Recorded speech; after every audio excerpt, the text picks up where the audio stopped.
What if burnout wasn't a problem to fix, but a signal guiding you toward deeper alignment with life? The Practice Podcast invites you to explore how aligning with your energy can transform your connection to yourself, your relationships, and your work. Through real stories, data-driven insights, and life-centered tools, each episode helps you tune into your body's signals and create life-affirming change from the inside out. Welcome to the Practice Podcast.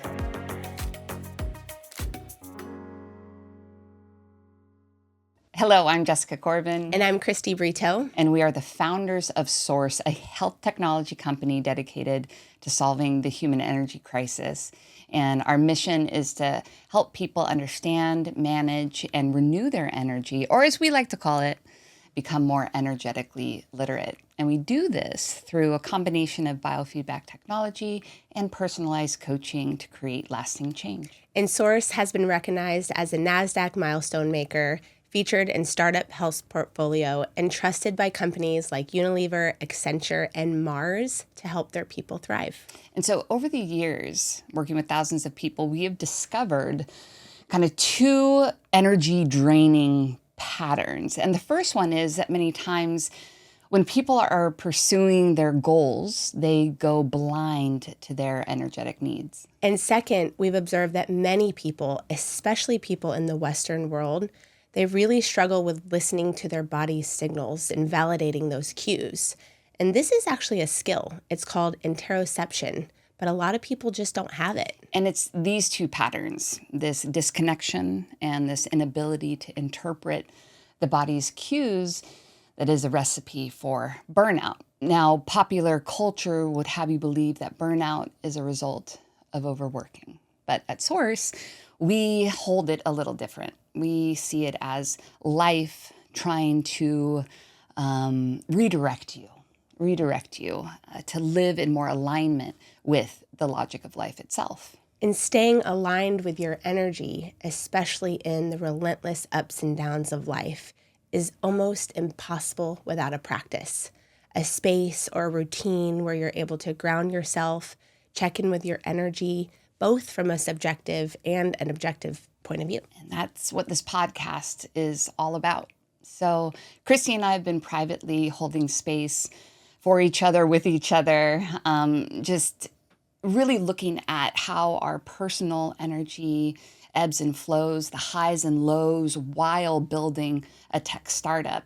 And now we feel compelled to peel back the curtain. So in this podcast, you'll see how we navigate the challenge of building a health tech startup where burnout is not an option.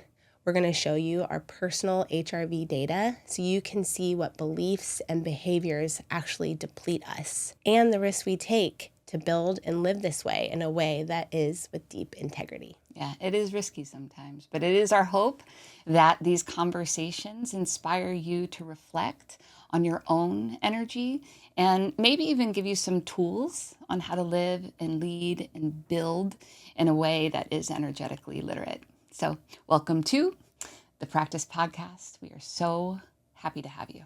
So every episode, we are going to invite all of you in to literally our data. Every week, Kristi and I sit down and we start our week by going over what's called our energy status and our energy trends. And when we are talking about energy, we are actually talking about this in a way that's really scientifically validated and objective. And in our practice, we take our heart rate variability every single day. So heart rate variability is providing a window into your nervous system, specifically your autonomic nervous system, so that you can know, I can know, how recovered I am from the prior day's stress. And this is so important in life, in how you are with yourself and how you are with others and how you build companies. And the fact that this dimension of being has never really been, I would say, fully embraced, especially in the entrepreneurial community. We see a giant gap that we want to serve because everything is energy. Everything is energy. And if you don't have an objective sense of how it's ebbing and flowing, chances are you're going to violate your boundaries again and again and again and again, and the human energy crisis will never be solved. And this relationship of how I am with my own energy, figuring out how to make it a harmonious relationship, that then trickles out into how I make my relationships harmonious and how I make my company harmonious. And we call all of this exploration, energetic literacy. So that's why Kristi and I sit down every week and we say, okay, what's going on inside? For real, for real. How is life imprinting upon us? And so every episode we will have energy status, energy trends. We're going to be looking at the edges. We call it what made us edgy, because a lot of times it's the edge that holds so much juice. You know, it's really where the transformation can occur. And so we want to look at the edges, what beliefs come up when we're at our edge. And then ultimately, we're going to look into how to create actions that align a little bit more deeply, you know, with either authentic expression, the logic of life, all of these beautiful things that I think has been a little elusive maybe for some. So that's going to be the process. Kristi, did I miss anything? I think just other than the fact that I haven't always lived this way, you know, as a founder. So for me, everything that she just said, that you just said, I wasn't aware of. And I built a business prior to meeting you. Mm-hmm. And so I'm a, you know, type A, high achiever, go, go, go. I was born in the era of you're going to do until you can't do anymore. And I have noticed since building our company that the results, I'm also here to talk about in building this way and honoring my energy as a founder, as a mother, as a sister, as a wife, as all of the things, it has a profound impact on business results. And I didn't think that was the case. I thought that was going to be a little bit fluffy or, you know, yeah, cool, okay. And then once you know, I started to try this on and really adopt this habit of checking in with my energy, utilizing it as a gas tank for when, you know, I can push and when to recover, timing those efforts, all the stuff that we talk about and learn. I'm way more productive, not only in my, you know, life, but in business goals and how to get things done and building our funnels. I'm the operator here. And yeah, I think that that's something that I want you guys to know is that not only do you feel better, but results in how you work and the creations that you put out into the world, they're better. Well said. And just so everybody also knows is that this concept of energy, it actually wasn't really hard for me to grasp. And there's a reason, is that I was actually a high-performing athlete. Yeah. And if we're talking about performance, you need energy to perform well. And I had a nasty habit of burning myself out over and over and over again because you really thought that mind over matter, dig deep, push through, suck it up. Oh my God, I hate that. I fucking hate that term. If you ever meet me, never tell me to suck it up because I will make you suck up something real fast. But I was a high-performing athlete. I ran cross-country and track at UCLA. I got to run with the Olympic torch back in the day.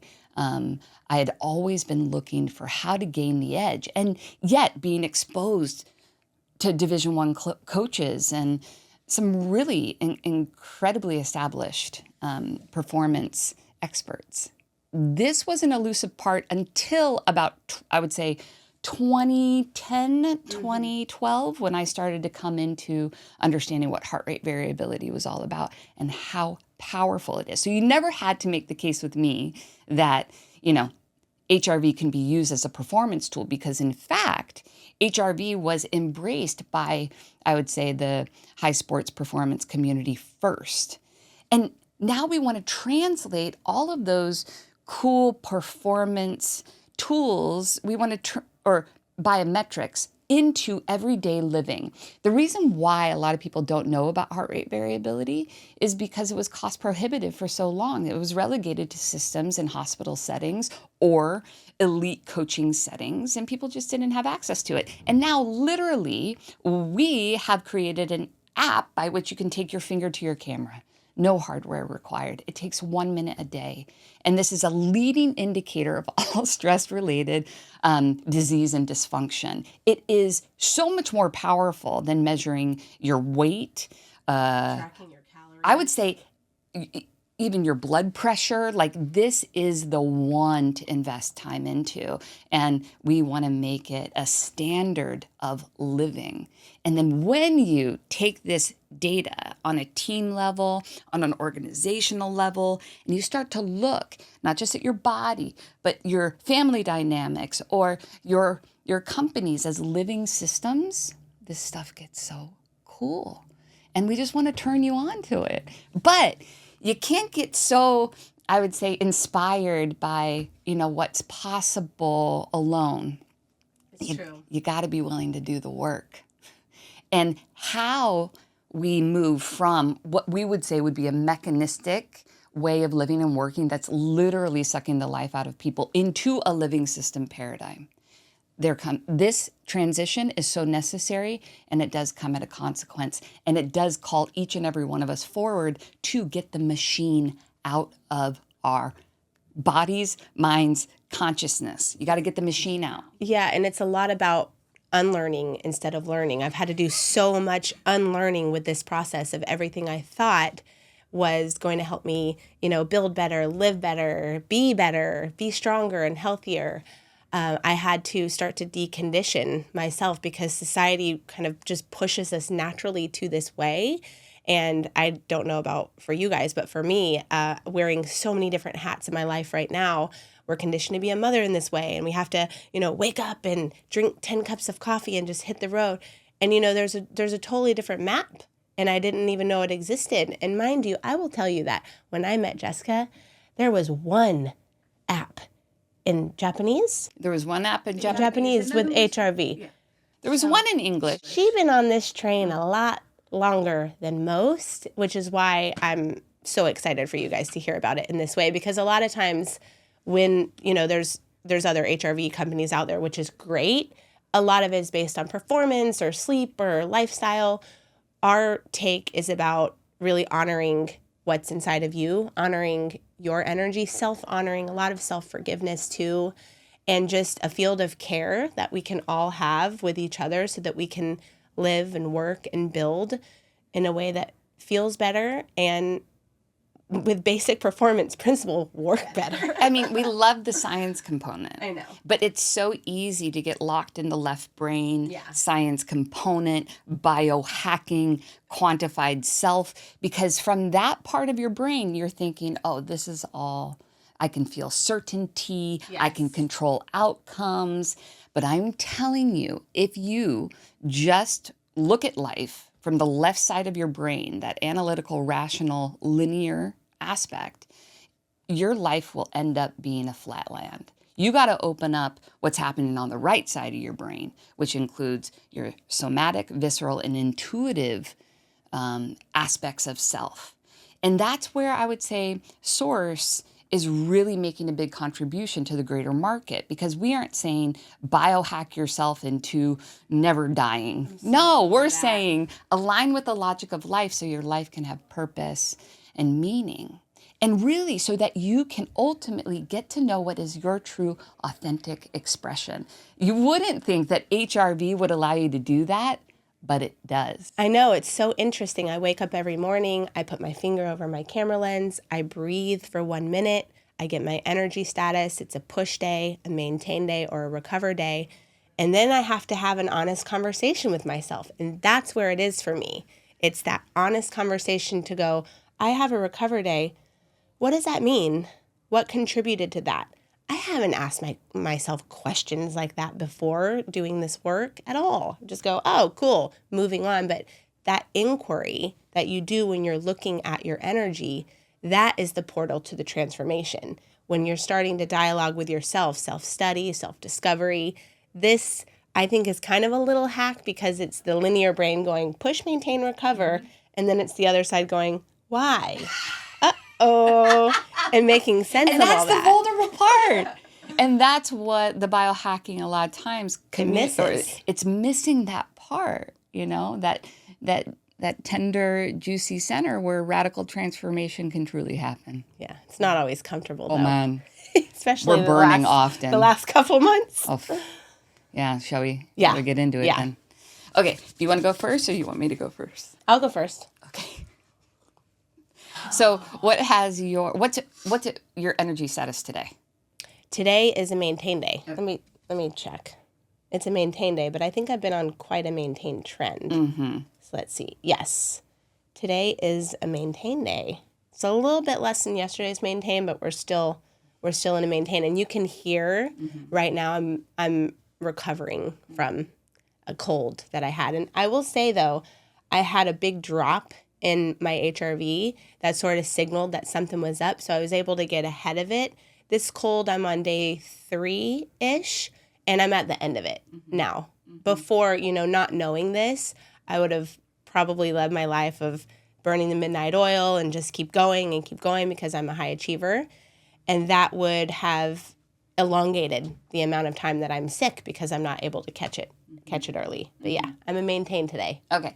And then what has your overall trend been? We're going to be talking to you guys every other week. So let's just talk about the last, unless you want to go into December, because December was also really interesting. Yeah. I don't know how far back we want to go. Yeah. For December, I'll say December for me, it was really volatile. I had high pushes, low recovers. It was all over the map, which is kind of how I felt. It was the holidays. I had some family stuff comes up. My family always got some drama going on. That's right. Yeah. That trend was significant. significant for me. And I say that because I love my family, but we are intense.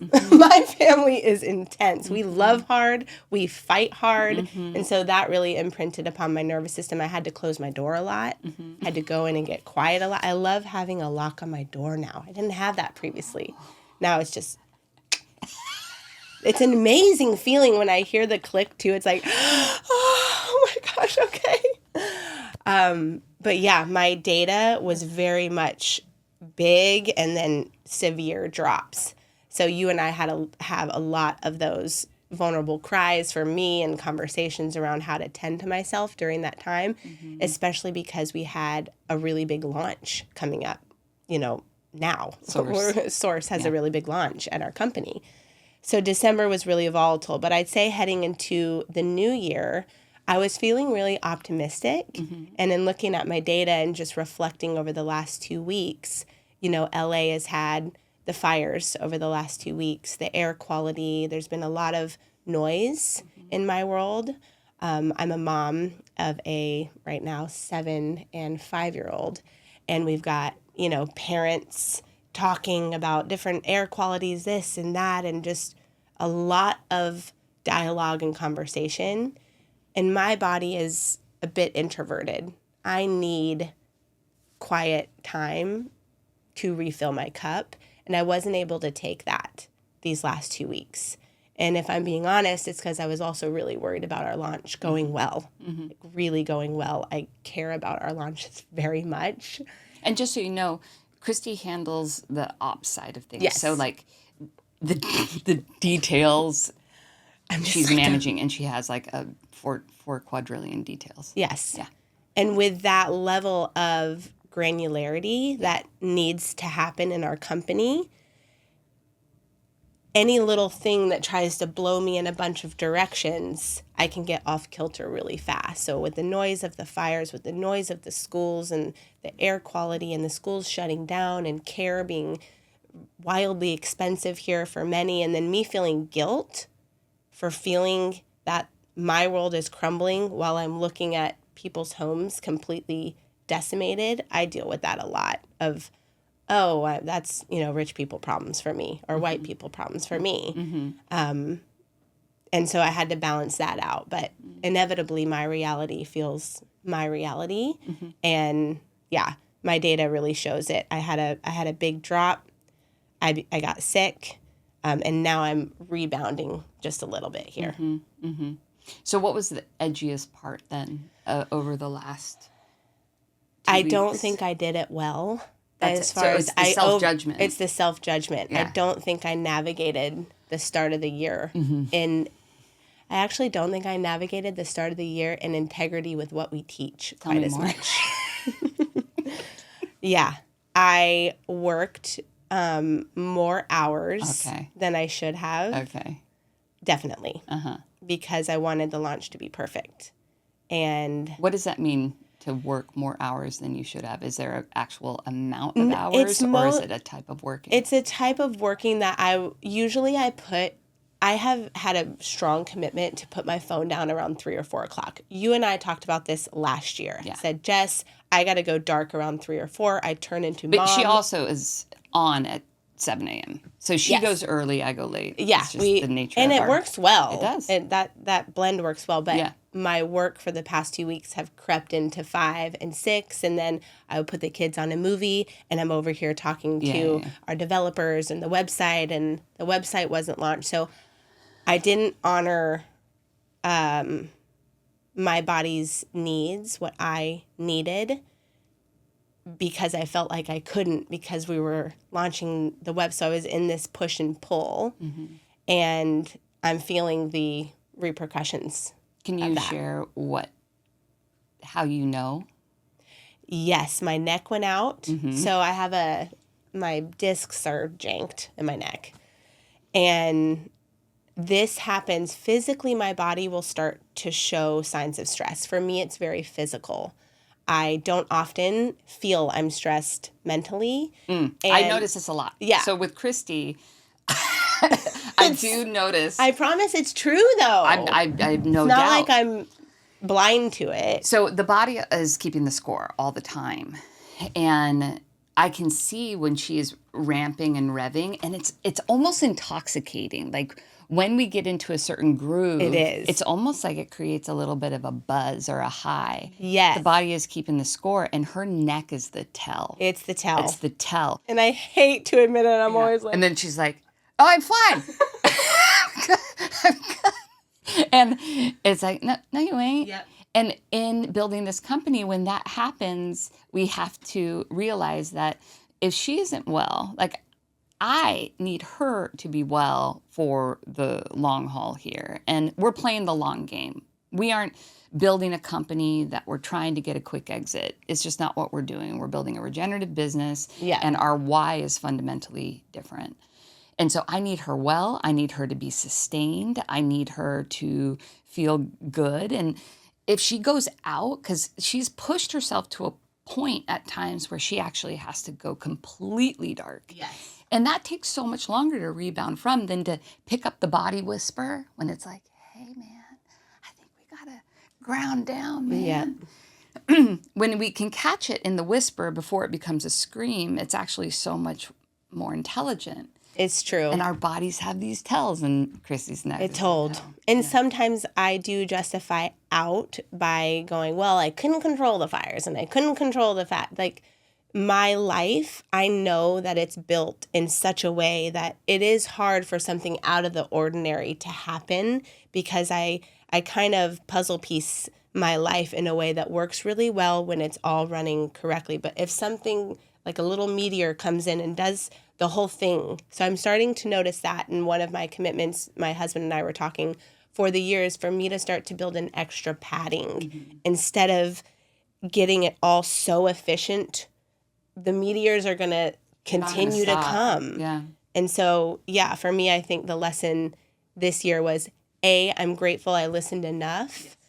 I listened enough to where I am not flatlined, but I worked more than I should have, instead of taking more of that active recovery, being in my life, taking longer walks. You know, I had a really good 6 months of where I would start my day in a walk, and I was just waking up and getting right on the computer. Yeah. And that shit's going to happen. But I'm catching it, and I'm going to stay honest with it, and I'm moving on. Yeah. Does your body have a tell?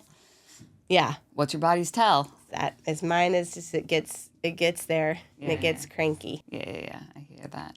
And what was the fear that if you had to slow down, what? Our launch wasn't going to go right. And then what? We would lose momentum, and we would lose momentum. Then we're looking at our runway for the next 12 months, and I'm keeping track of our runway and our team and our staff and all of the people involved in the launch of the practice, which quite frankly, I haven't been this excited about a launch. And I get excited about all of our launches. You do. I do, about all of them. But this is going to be something that I think is in the deepest integrity of what we do. And I was scared that, we were going to lose momentum, lose customers, lose clients. That it just was going to be flat. And I felt that before with us in a January. Back when I was traveling, we both were. And the January didn't go as well as we thought. And that called right back of, we're going to miss this month where people are excited to jump into something. And that's the fear. Yeah. And then how did you meet that fear? Or how did we meet that fear? By talking. You and I talked. I think that what resolved the tension is what I'm saying. Because as we sit now, we have a new launch date. We're feeling good. We're feeling excited again. But what was the turning point in the process? I think I'm going to get emotional. Yeah. I think that our dialogue helps so much because the fear is always that I'm going to let everybody down. Our clients, our launches, you. And when I bring something up to you, like, I'm sick, it's so hard for me still to tell you that I'm sick after we already were delayed with the fires and after we're already delayed and after I don't want to tell her another thing, not because I think you'll judge me. That really isn't it. I don't want another thing to delay us. And you were like, no problem. We're going to delay. We got to delay. And you just met me with so much understanding, as you always do. And that put me in a place of more positivity, which is now helping with my recovery. And it's instead of me holding all this by myself and digging myself into a deeper hole. So, I think naming it was, and that's a lot of times, you guys, is just naming it rather than even finding the perfect solution. Being able to name what was here for me. That was the resolve. We've had to run this practice many times of when you're on the roller coaster of the startup game. I think it's just life. I don't even think it's just like... Startup is like life. Startup game, but there's just countless hurdles. Yep. And what has not worked well is just holding it in and pushing through. It just has not worked well. I can speak to, moments in data in the past where when I'm just trying to hunker down, this is like in 2020 and we were in a big capital raise and I'm having all these investor conversations and I'm just trying to do the job and just hunker down and not burden anybody with my internal experience. And how that imprinted in data was like a catastrophic drop. Like my baseline dropped 15, 20 points, within a month span. And that's just how you know that you're kind of out of alignment. What would happen? How much life could we actually maintain if more relationships are fostered where there's safety and, let's genuine care. Yeah. And I know that not everybody feels ready, for the level of vulnerability. Kristi and I have been together for 10 plus years now. So it's pretty sturdy. We've been through two kids, multiple moves. Speaking of. Yeah. But, if you're someone out there that hasn't just named it, you're feeling like you're really experiencing a bit of a pressure cooker at the moment, just try naming it and with somebody that feels safe. And if you were tracking your HRV score, I bet you would see a bump. It's true. You would see a bump. It's true. Yeah. How about for you? Well, what's the action? Oh, crap, so then we got to do that part. Yeah. So then the thing is that we also, transformation is not possible without action. And in the work that we do, we're always teaching people to reflect on what we call our 5 stages of behavior change in 3 dimensions. So the 5 stages of behavior change are, am I willing to acknowledge my energy? Am I aware? Am I able to articulate what I'm feeling? Am I willing to take action based on my energetic need? And am I willing to reflect on the process? We need to, in order to grow energetic literacy, we have to go through all those stages. And the dimensions that we're working with is connection to me, connection to each other, and connection to work. And what we want to acknowledge is that we can have all this awareness, but if there isn't action backing your new insight, nothing will change. Nothing will change. And so we do hold each other accountable for action. When you get an aha, when you get that insight, how are you putting feet on that insight so that you can ground it, embody it? So I'm going to return to my practice of the morning walks, of being in my location a bit more. What does that mean to you? I've felt so scattered with all the noise that's been going on. And when that happens, my energy feels dispersed. Like I think I was telling you, like the little dandelion or whatever that flower is called, and you blow it and that's how I feel like my energy's been. And usually I can just turn off my social calendar and turn off and say, hey friends, I'm not hanging out. You guys are all used to that by now, I'm sure. But what I know, what I really am going to be committed to doing for the next at least 2 weeks before we come back is to be in my location more, quiet time, returning to my walks, not racing to my computer, and knowing that things will get done. The to-do list will always be there, and honoring my boundaries while staying in communication about our deadlines. Because it's one thing for me to slow down and come into my location, but then not communicate that around. I needed to inform our team that that's what I'm going to be doing and take a look at our deadlines and our launch calendars. And that's where I need to tactically maybe move things and go, here are the new dates. Here is the new timeline, so that I'm not slowing us all down either. So it's, that's that balance that I have to keep pretty solid as the operator. Because if I keep everything the same and I'm over here, taking my morning walks, then, the momentum of the calendar that I have set may not get met. So you have to tend to it on both sides and then inform kind of my team what I'm doing. So that's what I'm going to do. Okay. I'm going to hold you to it.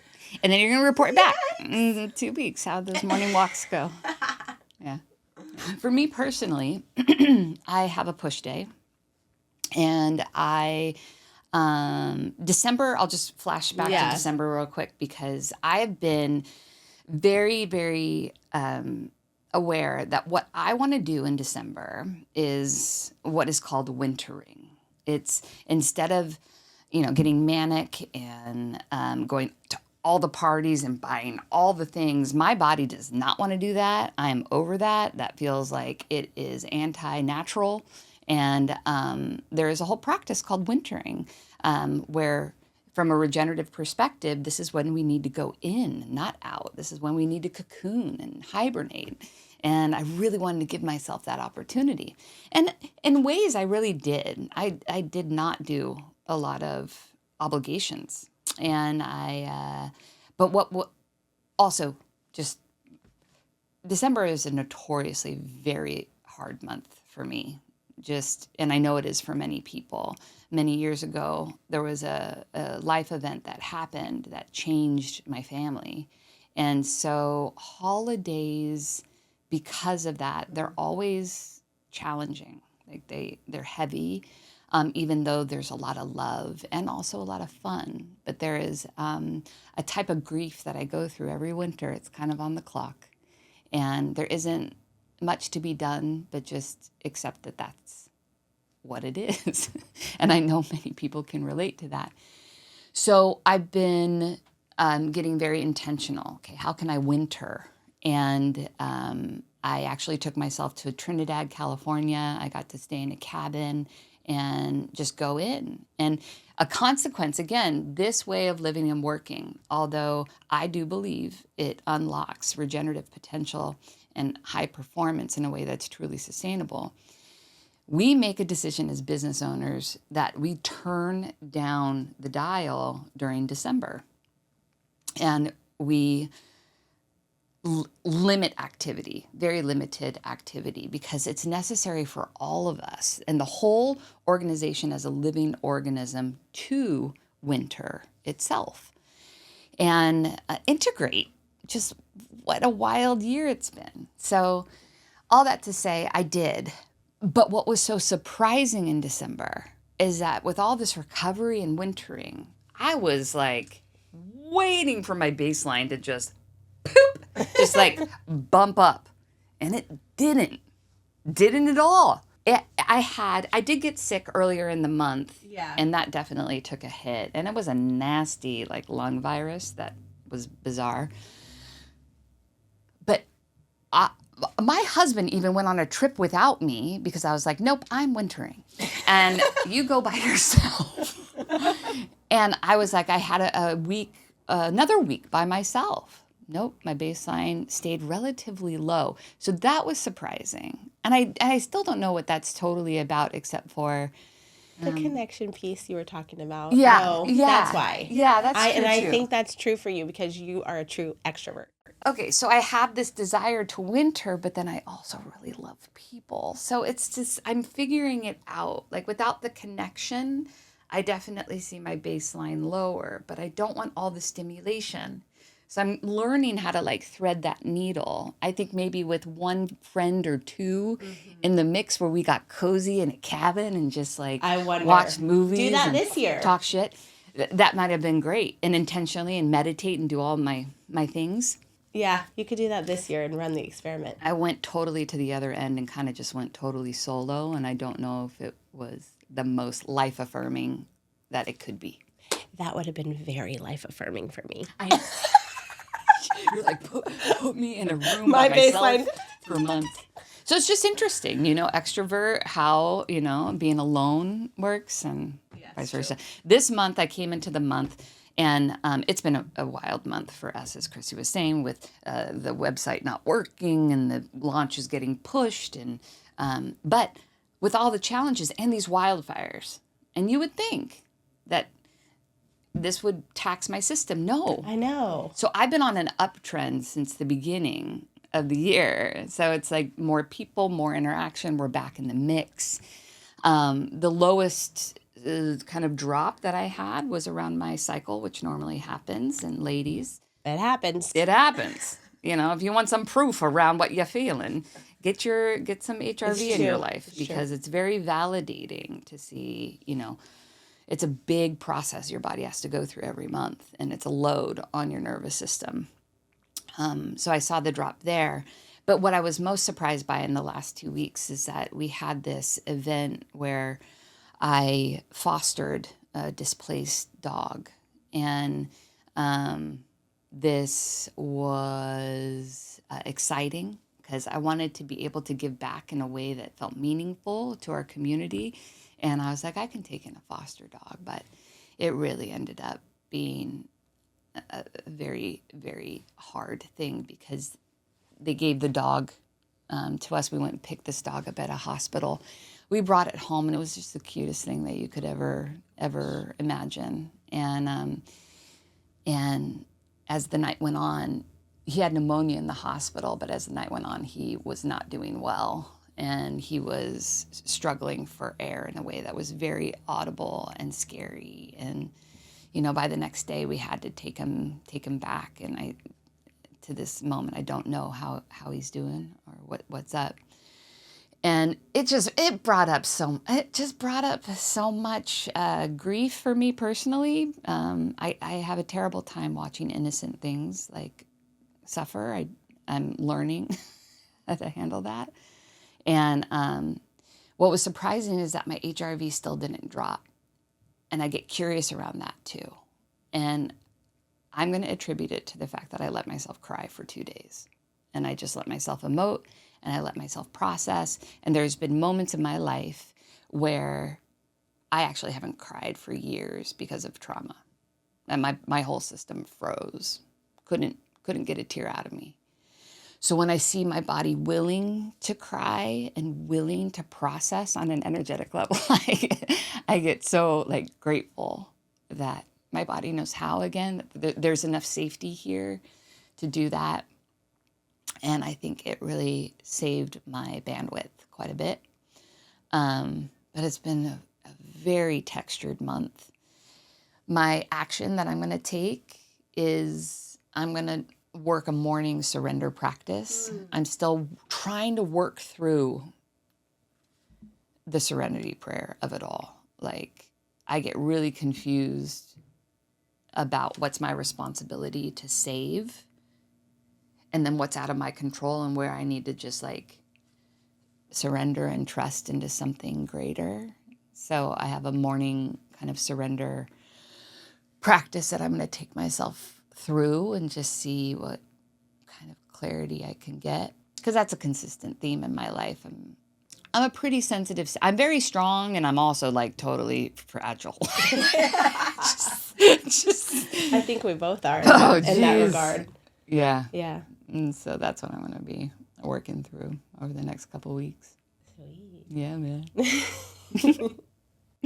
All right, was that interesting for you guys? I don't know. I hope. Yeah. I hope that we're getting something out of it. What do you think, guys? Oh, you're asking the crew. All right. I was just a rhetorical question to the audience, but yeah, did you guys? It's true. We would love to know what you guys think. Yeah. And We're just over here riffing a lot. yeah, So yeah. I just think that there is, we are on the precipice of being able to live and lead and work in ways that are more harmonious. And if you don't tend to your interior and if you don't tend to your energy, we're never going to get to a place where people can be healthy, happy, and free. totally. So, energetic literacy for the win. So thank you guys for joining us, and we look forward to seeing you next time.